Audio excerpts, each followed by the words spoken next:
నమస్కారం J7 news కి స్వాగతం. హెడ్లైన్ చూద్దాం.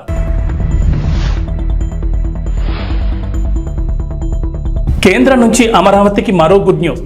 ఇతర రాష్ట్రాలతో అనుసంధానించే రహదారుల ప్రాజెక్టులకు గ్రీన్ సిగ్నల్.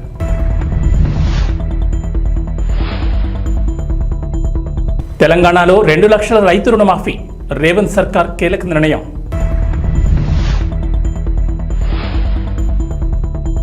పేదల ఇంటి నిర్మాణానికి 5 లక్షలు. అర్హులను గుర్తించే అంశాలపై ప్రభుత్వ అధికారుల ఫోకస్.